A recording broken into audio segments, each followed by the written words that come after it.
Welcome everyone to today's program, which is brought to you by Ambulatory Alliances. I am Robert Kurtz, moderator for the webinar. Today's program will begin with a discussion with our panelists, and then we will have a question and answer session following completion of the discussion. You can submit any questions you have throughout the webinar by typing them into your control panel in the space labeled "Enter a question for staff" and clicking send. Our panelists will attempt to answer as many of your questions as you can during the Q&A portion of the program. Before I introduce the panelists, I want to inform you that today's program is the third in a four-part series focusing on selling an ambulatory surgery center. Part 1 addressed how to determine whether to sell your ASC and when to sell. Part 2 discussed how to prepare for the sale. This part will cover how to effectively market an ASC. The final part of the series will focus on how to negotiate the deal terms. You will receive information on how to register for the remaining program in the series. It is now my pleasure to introduce today's panelist. Blayne Rush is president of Ambulatory Alliances. He's an SEC registered and FINRA licensed investment banker.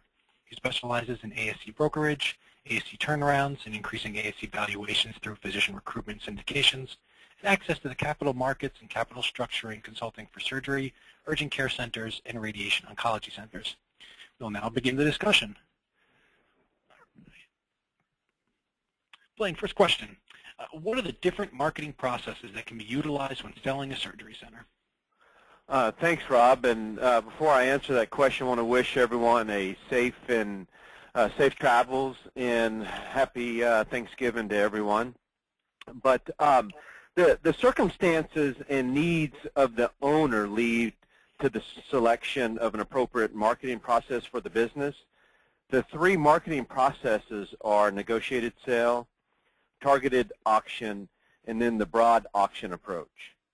The negotiated sale process is warranted when only one prospect is identified and the entire process is focused on that one prospect. The targeted auction approach is used when a handful of prospects are identified and speed and confidentiality is a big concern. And then the broad auction process is used when you want to cover all the markets and you want to maximize your sales price and terms. The sellers of surgery centers should match their needs with one of these marketing processes, obviously. Hybrid approaches can be used and very often are. For instance, a negotiated transfer process, negotiated sale, may involve several buyers simultaneously, but each at different points in the process. There may be a handful of buyers interested in purchasing the surgery center, and some who might be at the making offer stage, while a few might be meeting the owner for the first time. And a targeted auction, however, may be used for as few as two prospects, two prospective buyers or investors, if you will. But ideally, it would involve more. But in that case that we just outlined, the process is designed to convince the buyers that an auction actually is underway. The targeted and broad auctions each have one- and two-step variations. A one-step auction is like herding cats because you have prospective buyers playing the part of the running felines because it's moving very quickly. The investment banker attempts to maintain control and keep the process as orderly as possible. With a fair amount of skill and some luck, a buyer might be corralled into paying a fair price. And a two-step auction is more formal than the one-step and is much more managed. In the two-step, there's stages with some soft deadlines. We'll talk more about that. But in general terms, I'm not a fan of the negotiated sales approach because in its purest form, it removes the biggest leverage that you as an owner have, and that is the competition. Buyers know this, and that is why they want to proactively pursue you and have you execute a no-shop clause. There are exceptions to this, but not many. You know, for example, if you have one OR surgery center that essentially is an extension of your office and you retire and you want to sell it to your partner, that might be a situation where the negotiated process is acceptable. But if you're selling to an unaffiliated doctor or a group of doctors, you need some competition so you can have some leverage on your side. But the dictionary defines an auction as the public sale at which goods or property are sold to the highest bidder. In the auction process concept has been modified in an attempt to sell a privately owned surgery center. The process attempts to entice a limited number of buyers into a quiet auction setting. Unlike a public sale auction, which most people, when people think of auction, that's what they think about, is where bidders see each other and strategize based on their awareness. The private auction creates a bidding environment, but people don't see other people's offers nor their terms or know who else is bidding, typically speaking. A savvy intermediary or seller, for that matter, orchestrates this process to the benefit of the seller, both in terms of confidentiality and maximize selling price. We get asked a lot about terms because we stress selling price more often than the terms and synergies or culture fit, if you will, with the buyer. Terms and synergies are very important, but I would say this, that the better the price, the more room we have to deal with terms. And it has been our experience that when a strategic buyer sees a great fit, they will be one of the higher offers and be more flexible with their terms. We typically shy away from using the word auction when we speak with the buyers, nor do we want to advertise that an auction approach or auction process is being employed for the obvious reasons. Buyers dislike being part of this process, and sometimes the buyers that are the best fit will not participate or not partake in the auction process. They get it. They understand that we're trying to create competition. We just shy away from using the word auction when we discuss that with the buyers. We use it when we discuss with the sellers because they kind of get what that means. But the justification to the seller is that the process will, in reality, make the deal easier to close. We've seen it over and over again when the seller is negotiating with one buyer. A great deal of times the deal will fall apart late in the process because of the seller's perception. This process ensures that the seller understands the current market and the market value of their surgery center. You know, targeted auction is targeting a short list of potential buyers and working to get offers from 3 of them and negotiate them those buyers and those offers. You want to look for a strategic fit, et cetera, and the challenge, or one of the largest challenge with not getting a large enough pool of buyers, is there's risk of leaving money on the table by excluding a potential bidder that will be willing to pay a higher price. That's why we look and we favor the broad auction approach, because you're going as broad and deep as you can, because you never know who the best buyers are, or who has the most money, or who has to do a deal, etc. So you're looking at for the most qualified and motivated buyer, and that's why we look to go the broad auction approach.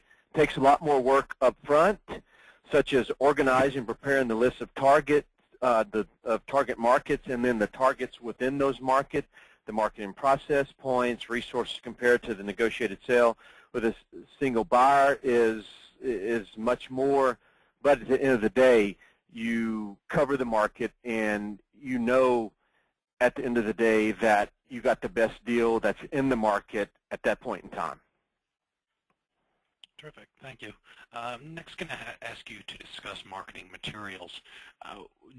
What do you need to prepare in order to market the center, and then what information is contained in each marketing material? Yeah, good question. The marketing materials often represent the first formal introduction of your ambulatory surgery center to the potential buyer or investors. They're essentially for piquing the investor's interests and creating a first impression. Effective marketing materials present the target's investment highlights in a succinct manner, while they also provide backup evidence in basic operational, financial, and other essential business information. And the 2 main documents, there's more than 2, and we'll speak about more than 2, but the 2 main documents for the early stage of the process are the teaser and then the confidential seller memorandum. The teaser is the first marketing document presented to the prospective buyers. The purpose, and it's designed to inform buyers and generate interest for them to want to know more. That's the goal. Hey, you want to get them thinking in their mind, wow, this sounds interesting. I want to know more. So the goal is to garner interest and not screen out. You'll have a phone conversation with potential buyers that have sufficient interest, and that conversation will help determine if they're a serious buyer or not. The teaser is generally short, 1 or 2 pages. It's the synopsis of the surgery center, if you will, including the overview, highlights, and summary financial information. You want to include the most important information that a buyer wants to know first. You know, how many physician partners and how many perform cases at the centers. You know, how many are partners, and then how many other physicians perform cases at the center. The case mix, are you in network, out of network, and the percentage of each. Size, you know, so the physical plant, procedure rooms, OR, case volume, percentage of overall cases that are performed by each physician, because what they're looking at is the case concentration. You know, if you got one physician that's doing 80% of the cases, they want to know that. Years in the business, revenue and EBITDA, year-over-year growth in a CON state or not.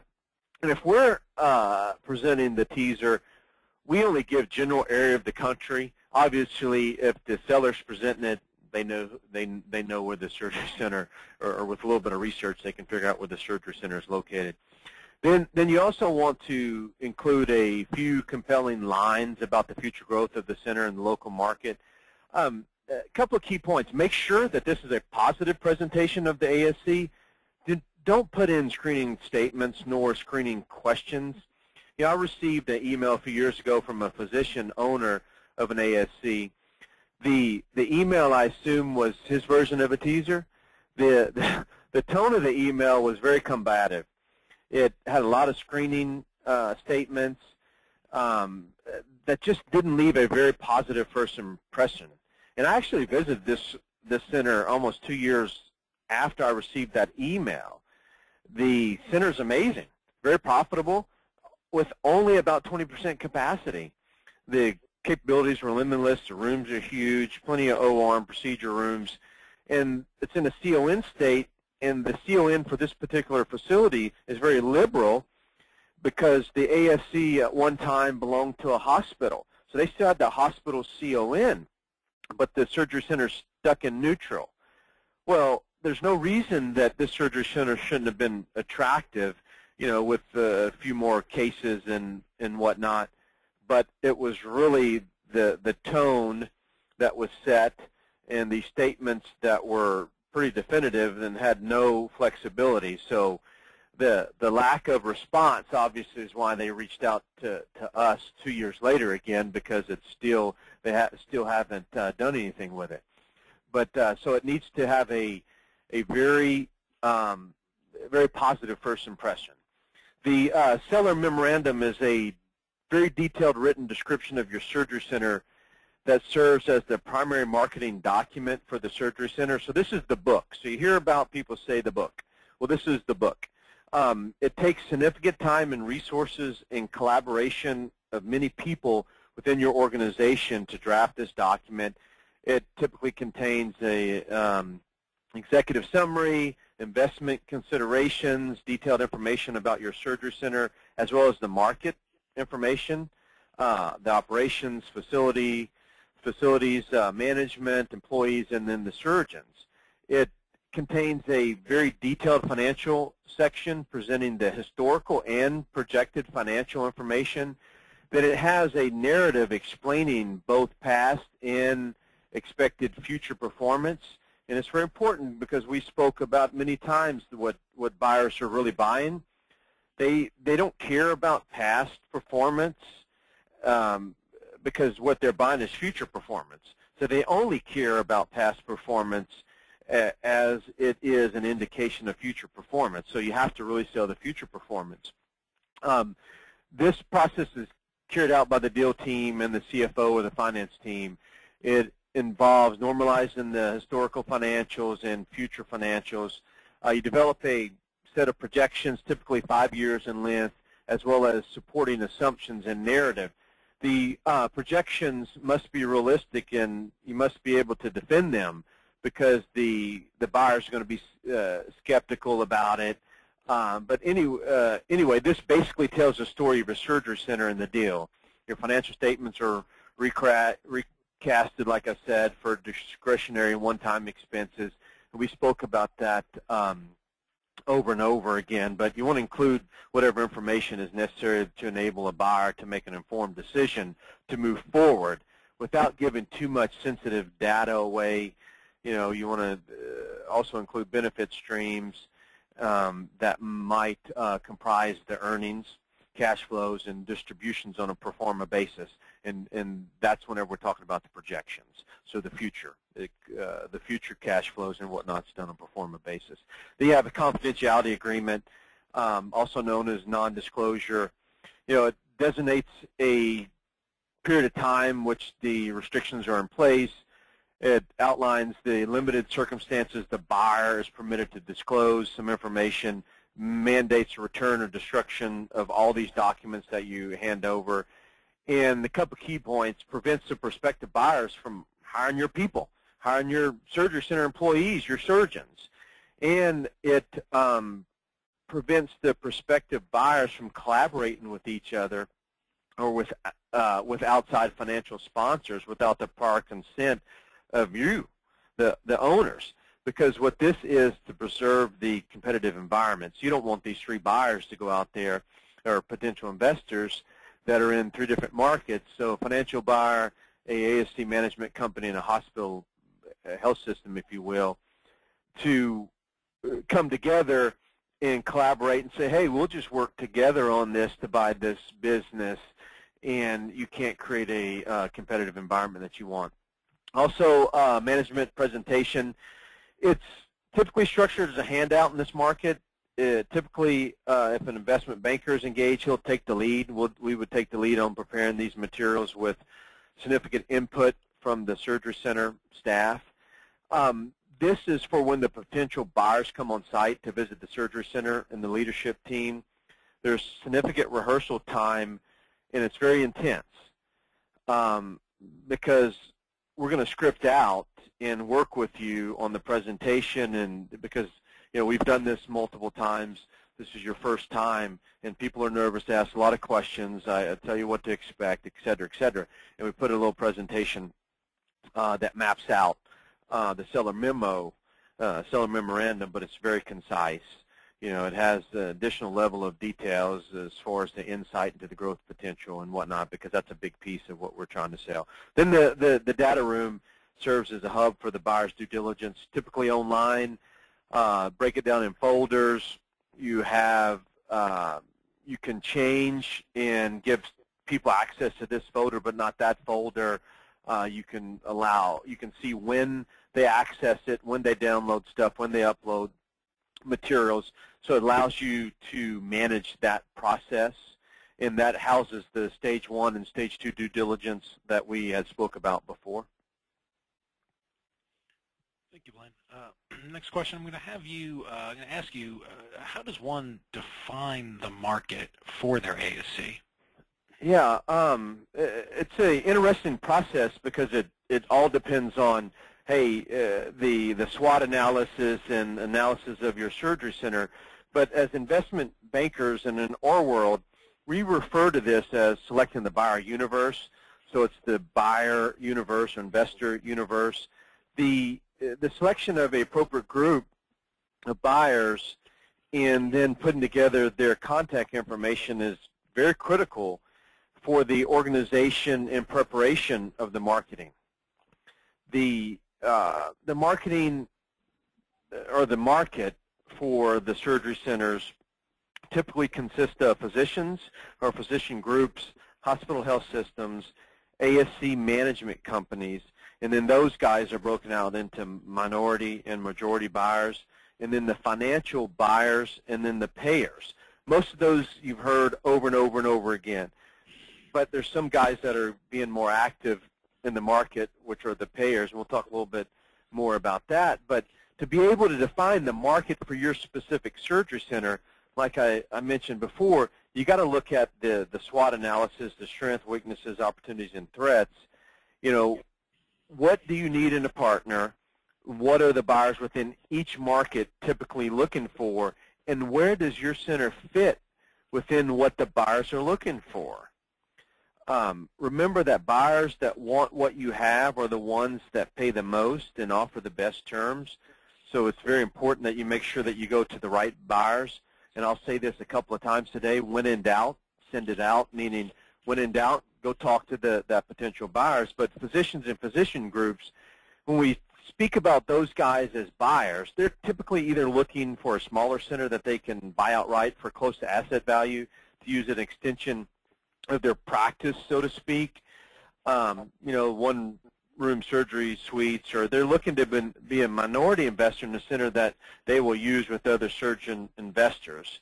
While some surgeons are looking to buy all of it, or a majority interest in a larger surgery center, they're typically looking to get that at asset values, because they're you know, they think that the value comes in the cases that they bring, which they have a valid point.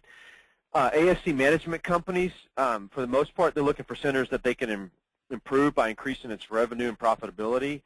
I've seen exceptions to this in where a management company is public or is going public, and they buy a center that has great cash flows, but it's not located in a market with a significant growth potential. In that case, they're buying for cash flows, which financially shows growth within their company and looks very good to Wall Street. Again, there's minority buyers and majority buyers. The market for majority or minority interest deals is often dependent upon the strengths and the risk, mouth's getting dry, of the ASC being sold.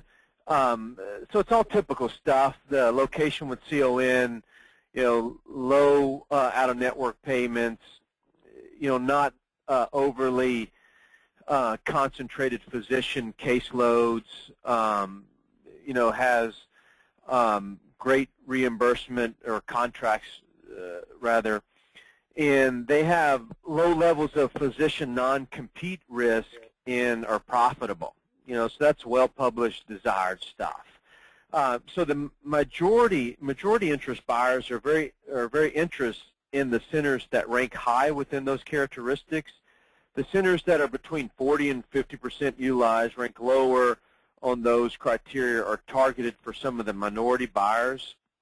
So those are the guys that that would be interested, or that would be the market if you rank lower and have only a handful of physicians and your center has higher risk to it. Some of the characteristics or the differences is, if you go and sell to a minority buyer, more times than not, you have an opportunity to take a second bite at the apple. If you sell it to a majority guy, meaning 51%, some will buy up to 60%, but you're not going to have a second sale. If you sell to a minority buyer, which is anywhere from, obviously minority is anything under 49%, but typical terms it's 20 to 30%, seen some 35%. They're looking to increase its profits, build it, and then have a second bite of the apple, second exit strategy. So if you need expertise in recruiting, contracting, case costing, billing, collections, AP, AR, and purchasing and contracting, like I said, then these are the buyers that you would look to. Hospital health systems are looking for everything that the ASC management companies are looking for, centers that they can improve by increasing its revenue and profitability. Plus, hospitals are interested in potential strategic advantages that a surgery center could bring to their marketplace. If their center is owned by high volume or hard to recruit specialists or noteworthy surgeons that are well known in the market, in the community, that has significant value to a hospital that's wanting to align with those physicians. The surgery centers would be more attractive if it's within 35 miles from the hospital's main campus. because the facility can receive provider-based designation from CMS. But if the surgery center is outside of the 35-mile radius, the hospital could still be interested if it gives them a foothold into a competing market. They could keep it freestanding. Financial buyers, also known as private equity groups, are typically looking for platform companies or add-ons. If it's platform, they're looking for an EBITDA of at least $2 million in a surgery center that has a strong management team in place where they can grow the platform through add-on acquisitions. You know, if you have a very attractive situation, multiple surgery centers, a solid EBITDA, a financial buyer could be interested if they have an executive in residence. So say you have very attractive surgery center, multiple centers in a geography, great EBITDA, but your management team isn't as strong as a lot of these guys would want. Sometimes they have executives in residence, which they're paying someone on retainer that has industry experience that they can install as the CEO. So that's kind of what that means. And you'll sometimes be able to get the attention of some of the smaller financial buyers if you have a $1 million EBITDA, but those are the smaller guys, and the pool for those private equity guys is much smaller. But for add-ons, the private equity groups already have a surgery center or centers that they're looking for ASCs that they can add on to that platform.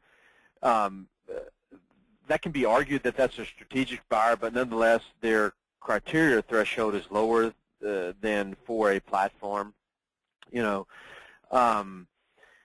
For many years, typical owners of or buyers, ambulatory surgery centers, surgeons, management companies, hospital health system, financial buyers, the concept of payers owning ASC is not new, but they're becoming more active. And the reason that they look at the surgery center, as I'm sure everybody knows, is to secure the lowest cost for outpatient surgery as possible. So they're looking for operational efficiencies and cost savings. That's the goals. So if you're at near maximum capacity within a market with little growth potential, then payers or hospitals would be the most viable market for your surgery center. Thank you, Blayne. I'm going to keep things moving. I'm going to ask you to explain how one should research the buyers and investors in their market. Yeah. Some of these markets are much easier to understand the buyers than some of the others, and we'll talk about that. But it's, for the most part, research an investor market for most buyer universes is not complex. This process is one of the easy steps of all of these things that we'll talk about. But for the hospital health systems, look towards the hospitals in your immediate market, and then the outlying markets for the systems that might have an interest in putting a flag in the ground in your market. In each of the markets, when in doubt, like I said before, put them on the list because it's not that much more effort to make 3 or 4 or 5 more phone calls or contacts, whatever. So the way that we always say it, when in doubt, send it out, meaning send out the teaser. For ASC management companies, you can look at the ASC Association directories. Becker's Review has a list of management companies. They don't always have all of them on there, but they have probably 90% of the buyers in that universe. You can attend the ASC conferences as well as call other ASCs in the state to see who their management companies are. Additionally, Google, great tool for locating the local and regional management companies, and so is LinkedIn. For physicians, you can look to the state provider databases. The hospitals have a directory online by specialties. You can just go to their directory. ASCs have that as well sometimes. Again, LinkedIn.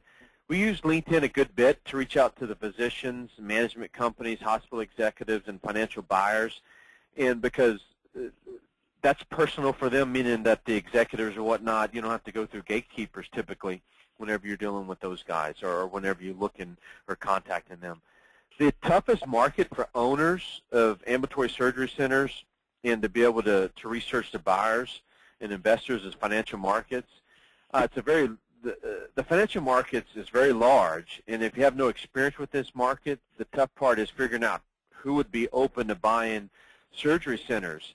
But there are databases that are professionally prepared, that have contact information and investment criteria that you can read.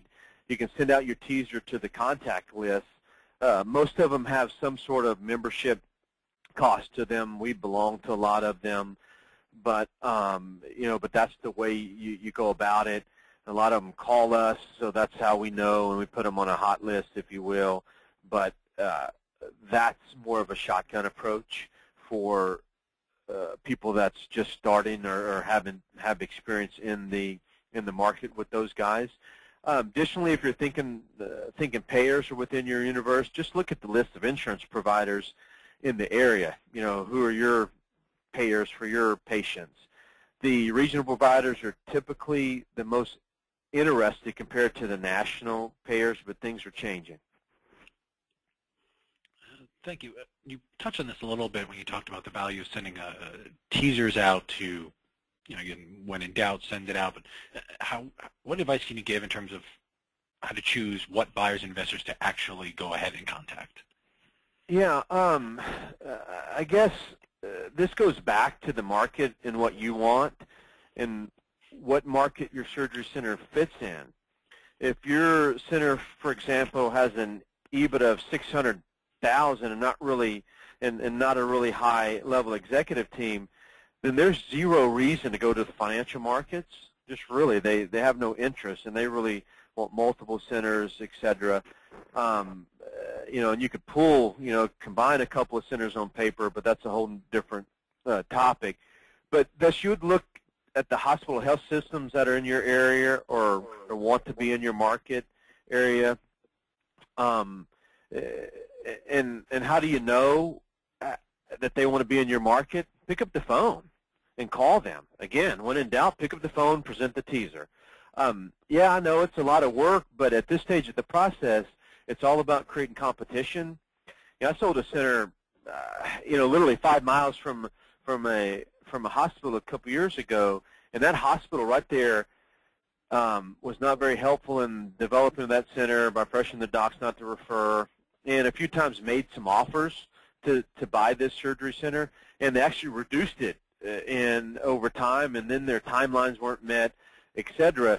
And the physicians finally engaged us, and we went to market, and we started calling the competing hospital health systems in the area and got some offers and started negotiating with those guys. And this local health system came back and offered 40% more than what their last offer was, because they did not want that competition in their backyard.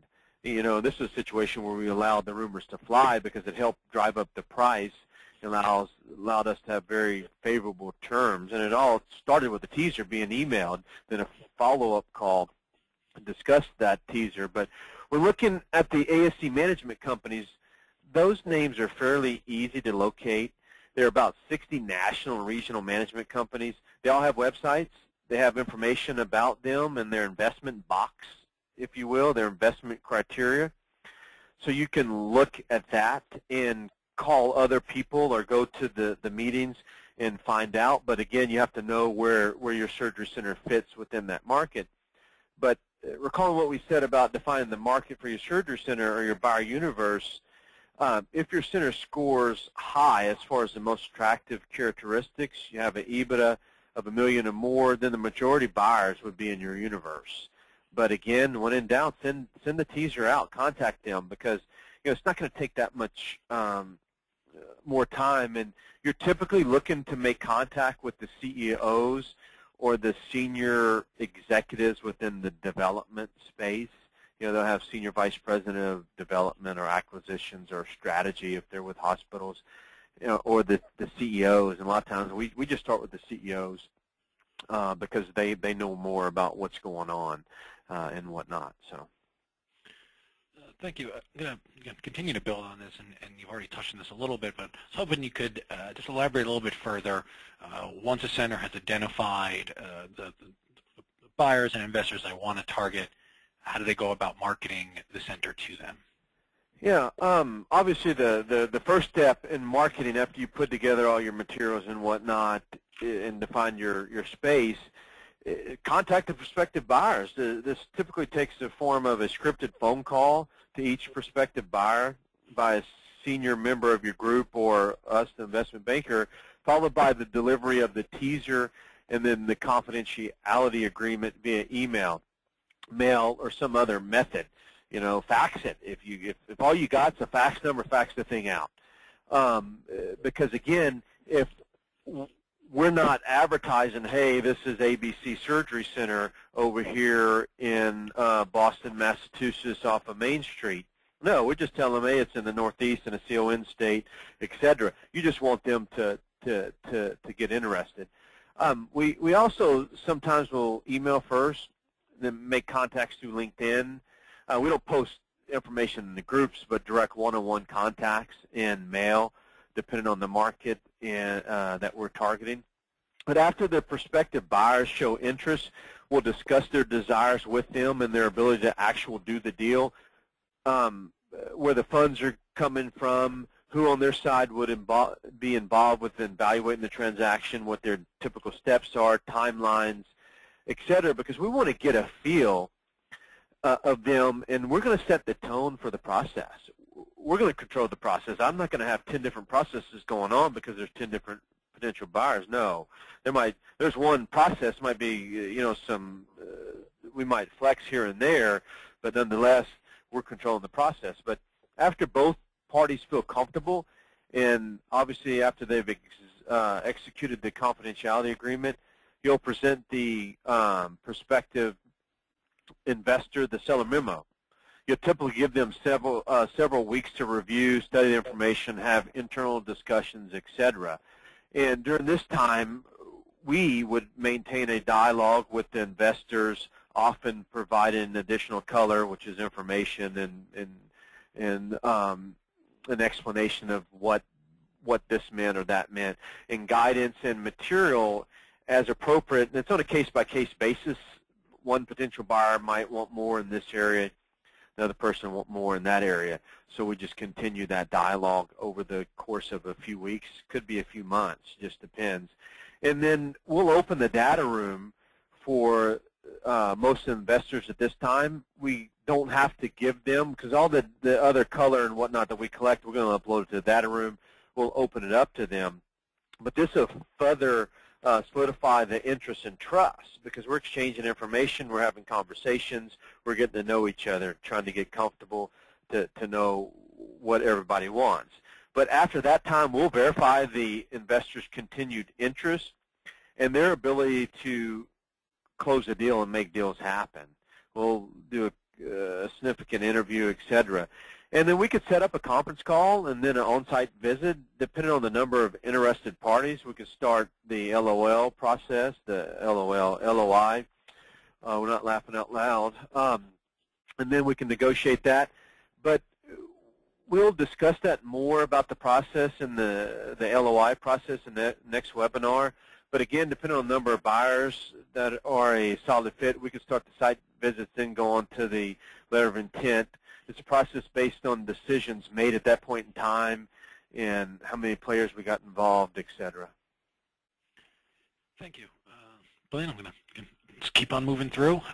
When and how should one present the information to the potential buyers and investors? Yeah, we covered some of this, obviously, a little bit, but you want to present the information in sections or chunks, if you will.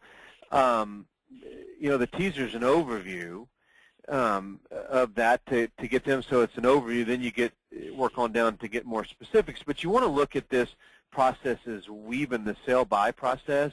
Well, what does sell-buy mean? Well, you got to look at this as, hey, you're selling a surgery center, but you're also buying a partner.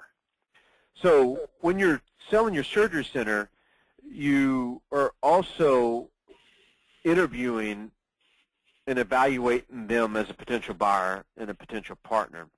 Thus, it's a delicate balance of selling and screening.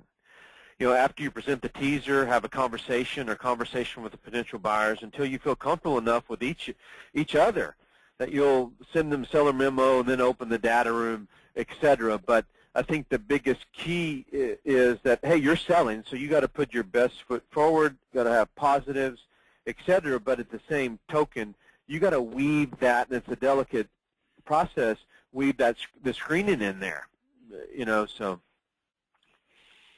Okay, final question, at least for the discussion portion of the webinar. How do you actually go about managing this process? Yeah, we obviously made a statement about, hey, we're going to manage the process versus allowing them to manage the process, because this thing can get off track real quick. People want to do it their own way, and not necessarily that their own way is bad. It's just that, hey, you got to have some consistency or this thing could get out of hand. No buyer offers to pay a higher price without being incentivized, even if it can afford to. It's the seller's responsibility and our responsibility to employ a transfer process that leverages all of the strengths so that a buyer will pay the maximum price in fair terms. I mean, that's what we're looking for as a seller, right? Having said that, you want to release information as close to your timeline as possible in order to manage the process in your timeline and to create the competition, because that's going to allow you to obtain the peak price in terms, the competition for the surgery center. We want the buyers to be in the same stage of the process as the others so we can leverage them against each other, and we'll be more confident in our negotiating position. So if we have 3 or 4 people that are making offers and we have those at the same time, we're going to be more confident in our position and our ability to negotiate those offers up and negotiate those terms for better terms for ourselves. But if we were to get some offer in right now and then we're trying to negotiate that thing, well, we're not going to be as confident, and we're going to be more hemming and hawing and whatnot. So while we might accept the offer, we're not going to do anything with it until we get the other people sped up. But excuse me, if we typically, if the surgery center warrants this, we go to financial markets, into the ASC management companies, then to the hospitals in that order. The reason is that in our experience, that order of the highest price in that order gives the highest price offers, and because we want to have offers in hand, if at all possible, before the hospital health systems go to obtain their fair market valuation. And that's for reasons that we've discussed over and over again previously. I don't want to go into that here for the sake of time, but we want to have everything coming together at the same point in time, and to be able to use the offers to negotiate better offers with the hospitals, because they have to get these fair market valuations. But we set the tone in the outline, what we want to see in the LOI during discussions with the investors and buyers. We typically do not allow no shop clauses unless they have breakup fees in there. In other words, we will continue to shop the surgery center and negotiate with all potential buyers unless you, the buyer, puts up money that you will, that if you do fail to close, you lose it. So if they fail to close it, they're going to lose it. Most of the buyers will attempt to have the no-shop clause in the offer, but they'll back off of that when we convey the breakup fee, or they'll pay the breakup fee. We've gotten breakup fees into LOIs with all of the different types of buyers, all the different types. We haven't got them from all buyers, but we have got them to back off on the no-shop clause with the breakup fees. You might even receive what a buyer will convey as a preemptive offer. We kind of alluded to that a little bit earlier, but the definition of that when they talk about preemptive offer is an offer that has the intent, so that what they're trying to do, so that has intent, and it's an attempt to lock out the other bidders, the other buyers, with a high purchase offer. In other words, they want to lock the center up with their offer. In these cases, you need to look for the loopholes in their LOI and point these out. but most are not really preemptive offers. They just want you to buy into that and agree to no shop clause, so they can have a time to lock you up where you can't speak to other buyers. You lose your leverage, and they have a chance to do their work and research the market and whatnot. And we want them to do that, but we want 4 or 5 or as many buyers as we can get doing that at the same time, because we're still negotiating with all of them, and these guys can't hold us hostage. Thank you, Blayne. I'm going to let you catch your breath for a moment before we get into the Q&A. We have a number of questions that have already come in. I certainly still want to encourage attendees. You can submit your questions by typing them into your control panel in the space labeled Enter a Question for Staff and clicking Send. If we don't get to your question, don't worry. It'll be passed along to Blayne. I'm sure he'll follow up. And I also strongly encourage you to contact Blayne directly. Contact information is here on the final slide. I'm sure he would love to hear from you. But please continue to submit questions, or again, contact Blayne directly. I've got about 10 minutes or so, a number of questions I want to get to. I'm going to have Blayne share some final thoughts before we conclude, but let's get into the questions.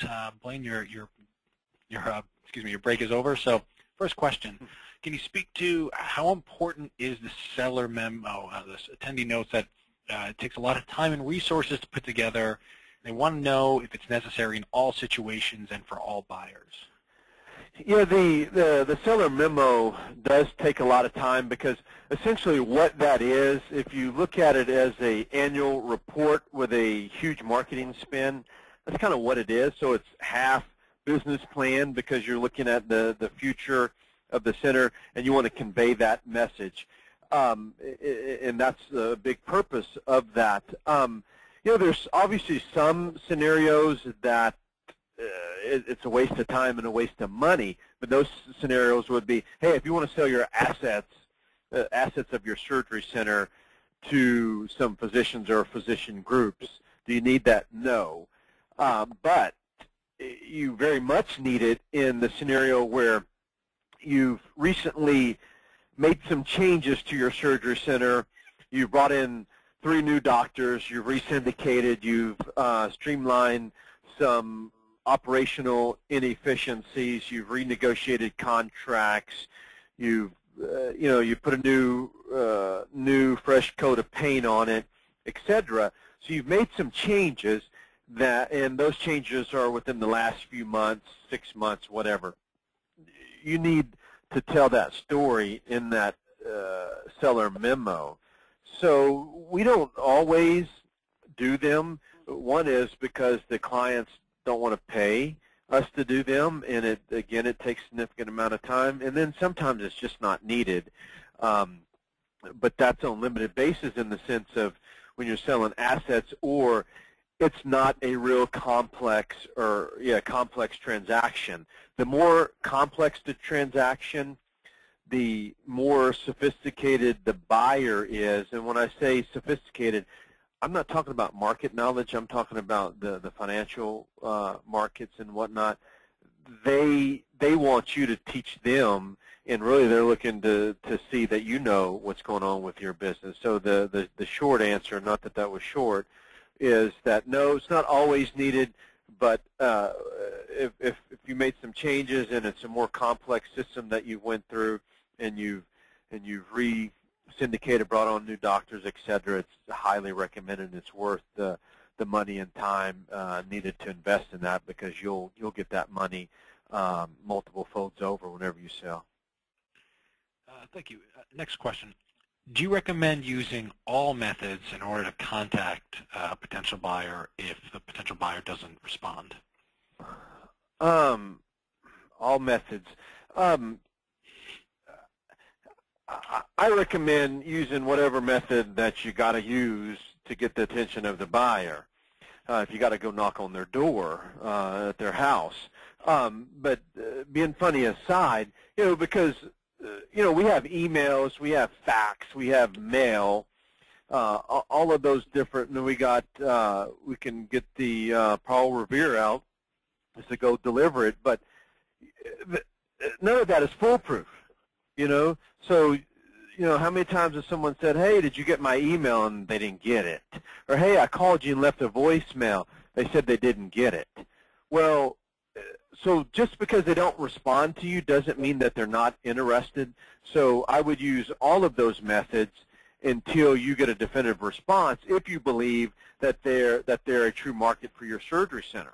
So you need to be persistent in having that conversation. That's what we do. We'll use all of the above method to contact these guys until we have a definitive no, and even sometimes when they say no, it's not that they're really not interested, as they don't understand how attractive that surgery center is. So it behooves you to be more proactive and more aggressive, if you will. So the answer is yes. Thank you. Let's keep getting into a few more questions before we conclude. This attendee noted, you mentioned that payers are active in the marketplace. How active are they really? Some are very active. If you go look at, I won't mention them by name, but there's some in the Northeast that are building, it came out that they're building 10 new surgery centers. And so some of these guys are buying hospitals and surgery centers. And historically, you look at the Kaiser Permanentes of the world, they've always been active in owning the service providers or having them employed and owning the facilities that made sense for them. So I think because of all the changes that are going on, I think they're becoming more active. I mean, these guys are buying family practice groups, and they're paying a lot of money for family practice groups because they're the gatekeepers. So they're becoming more active. Are we seeing this huge wave across the U.S.? No, but if you're in the right market, then that's a potential buyer for you, especially the multi-specialty surgery centers.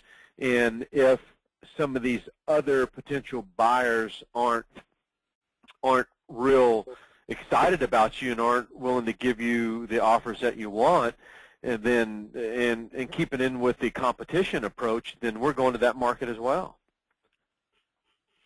Thank you. Changing directions here, Blayne, this attendee knows that you didn't speak to the three-way deals they've seen with hospitals and ASC management companies. Right. Can you discuss a little bit about how you would suggest marketing into those types of situations? Yeah, so you remember back at some of the other webinars and how hospitals, we all fall under the tenets of fair market value.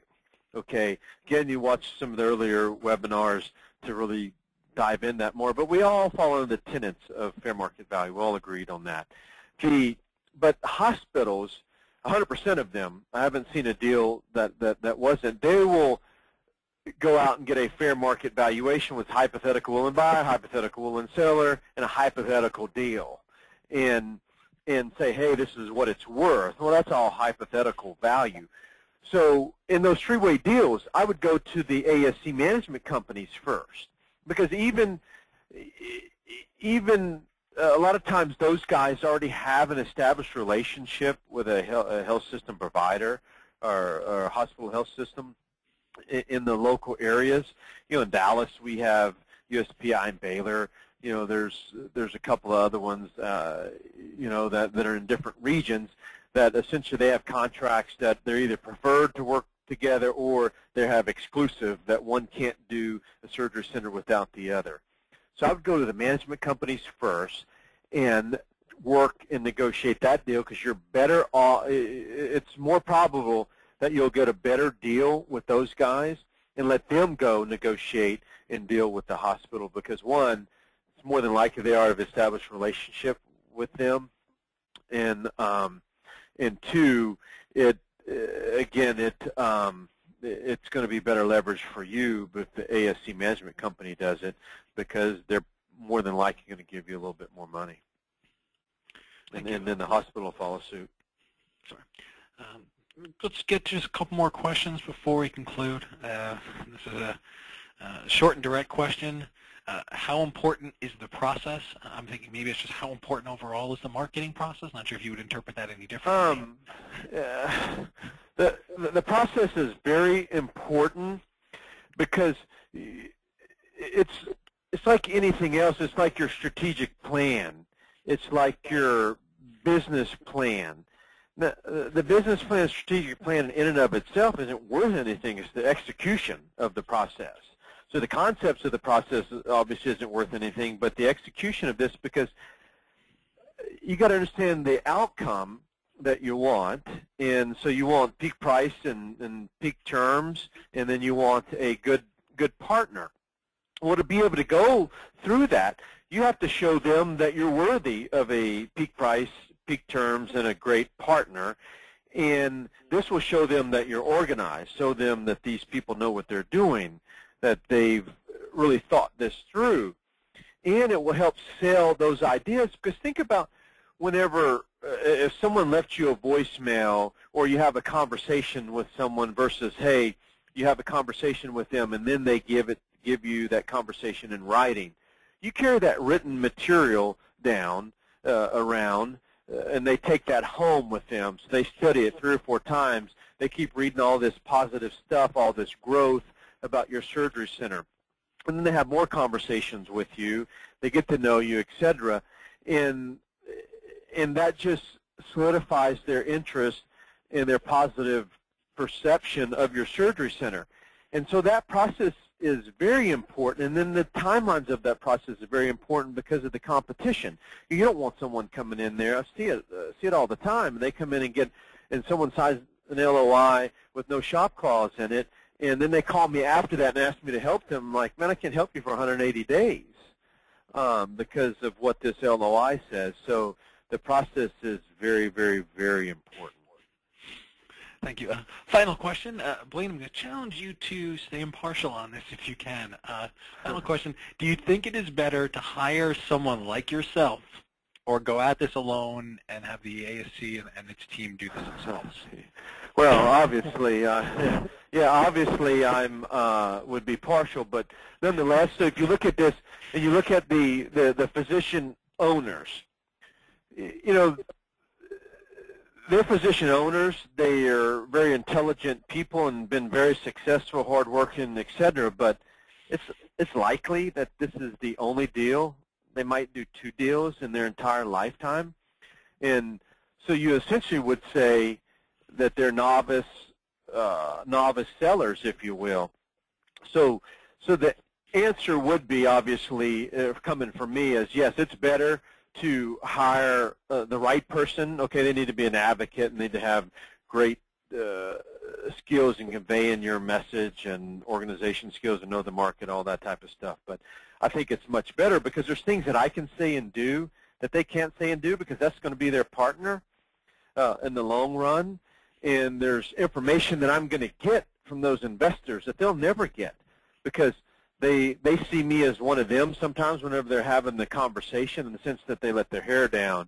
They tell me, I'll ask very pointed, direct questions, and I'll ask it from 3 or 4 people within their organization, and I'll get to the bottom line of what they're really willing to offer and whatnot. So obviously that's a long-winded answer to a short question, but if not me, get some help and get someone that that will manage that process and drive the process for you, not just someone that's going to take, you know, a letter from you and fax it to someone and say, good luck, see you later. No, you want someone that's going to own the process and be accountable to you, drive the process, maximize the value, show you what you can do to maximize the value, because I've never been involved in a deal that certain things that I did that the seller never even understood, that didn't equate into my fee multiple times over. So at the end of the day, yeah, while it does sound expensive up front, at the end of the day, it's really nominal compared to what the sales price ends up being. Well, that's all the time we're going to have today for the Q&A. Again, I strongly encourage, well, certainly thank you, Blayne, for addressing as many questions as you did, not only during the Q&A and during discussion, but again, I certainly encourage attendees to email, call Blayne, email him, contact information here on the final slide. For those of you who submitted questions we didn't get to, don't worry, I'll make sure that they are passed along to Blayne. Again, Blayne, thank you so much for addressing as many questions as you did. I want to give you just a few moments to share some final thoughts before we conclude. No, I just appreciate people taking time. I know everybody's getting ready for Thanksgiving, and I know that we all have a lot to be thankful for, and I just wish everybody safe travels that are traveling, and don't eat too much, and take some time off and enjoy your family, and I appreciate you guys spending time with us. Well, thank you, Blayne, and thanks again, for all the time, and certainly want to thank all the attendees who took time out of their day to join us, and I certainly wish everyone a wonderful Thanksgiving as well. And with that, this concludes today's program. Again, wish everyone a wonderful weekend and a great holiday. Thank you.